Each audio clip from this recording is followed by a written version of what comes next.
रात्रौ चौरप्रसंगेन कालो गच्छति धीमताम्।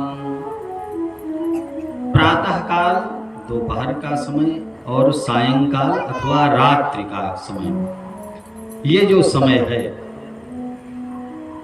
इस समय में हम क्या क्या पढ़ें और अथवा क्या क्या सुने। भागवत कथा, श्री राम कथा तो आप जब चाहें तब सुनो। इसको तो कहा गया कि बड़ा दुर्लभ है। बोले अत्यंत दुर्लभ यह मानव शरीर, और उससे भी ज्यादा दुर्लभ यह भागवत की कथा। बोले महाराज भागवत की कथा कहाँ दुर्लभ है? आपका तो छोटा पांडाल है, छोटा सा मंच है और कम संख्या है। यहाँ तो टीवी चैनल्स पर बड़े बड़े बैनरों की कथाएं चल रही हैं। चाय पीते हुए, सोफा सेट पर बैठे हुए, एक हाथ से बाएं हाथ से चाय पी की चुस्की ले रहे हैं, नमकीन भी रखी है, विषम रस माने नमक और मीठा दोनों एक साथ खा रहे हैं, और रिमोट से बटन दबाया और चैनल में, संस्कार चैनल पर बहुत बड़े वक्ता की कथा आ रही है। ये दुर्लभ कहाँ रह गई?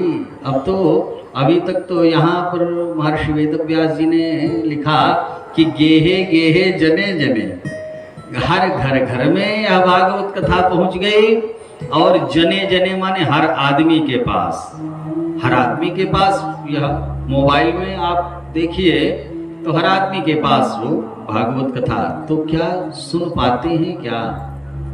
क्या सोफे पर बैठ करके हम और चाय की चुस्कियां लेते हुए और दुनियावी काम करते हुए क्या वह भागवत कथा का पूरा रस हमको मिल पाता है क्या?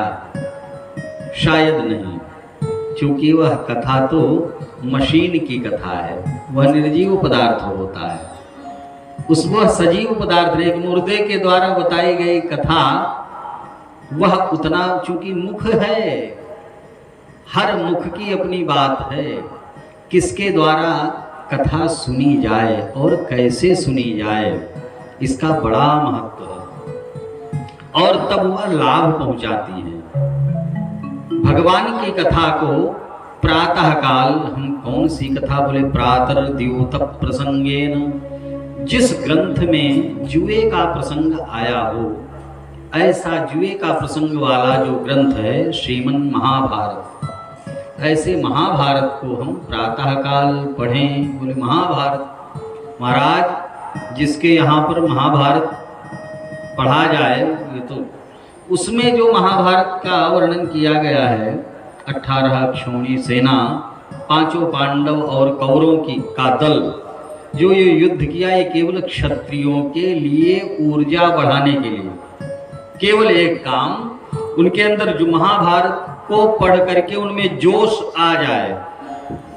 कथानक महाभारत का कोई, पूरे महाभारत में 1 लाख श्लोक वाला श्रीमन महाभारत है, उसमें वो हमको लगता है कि करीब 24 से 25 हजार श्लोकों में पूरा का पूरा ये पांडव और कौरवों का वृत्तांत संपन्न होता। बाकी 75,000 श्लोक में जो नहीं आपने कभी सुना है, जो आपने कभी नहीं पढ़ा है, जितना भर दिया है ज्ञान और तत्व, वह सब महाभारत में। बोले व्यासोच्छिष्टम जगत सर्वम।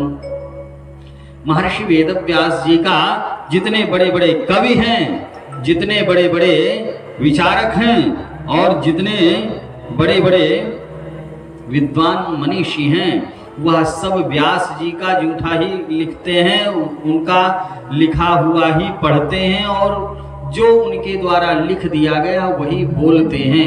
अलग से कुछ आप बोल ही नहीं सकते। आपको लगेगा यह मेरा विचार नया है, परंतु वह वस्तुतः व्यास जी के द्वारा पहले ही लिखा दिया है। बोले यन न भारते तन न भारते।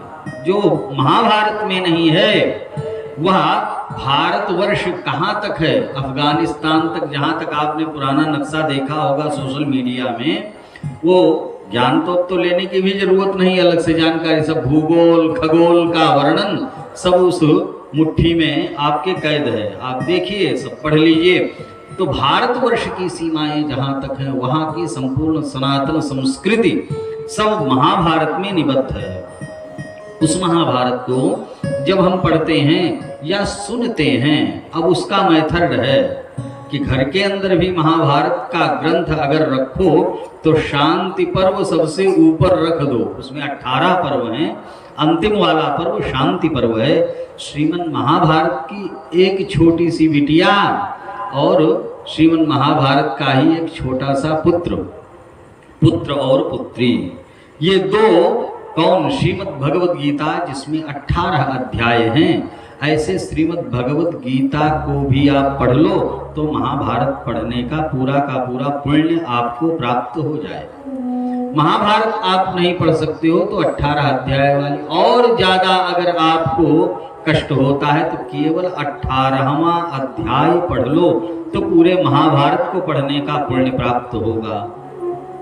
18 अध्याय में बहुत सारे श्लोक हैं, तो केवल अंतिम श्लोक श्रीमद् भगवद गीता का पढ़ लीजिए तो वहां पूरा का पूरा पुण्य मिल जाए। अंतिम श्लोक कौन है? सबको मालूम है, यत्र योगेश्वरः कृष्णः यत्र पार्थो धनुर्धरः तत्र श्री विजयो भूतिर् ध्रुवा नीतिर्मतिर्मम। इस प्रकार यह श्री महाभारत को पढ़ने का महत्व है और सुनने का महत्व है। इसको प्रातः काल पूरा न पढ़ सको, एक अध्याय एक चैप्टर पढ़ो, न पढ़ सकें तो केवल गीता का अध्ययन करें या पढ़ें या सुने। तो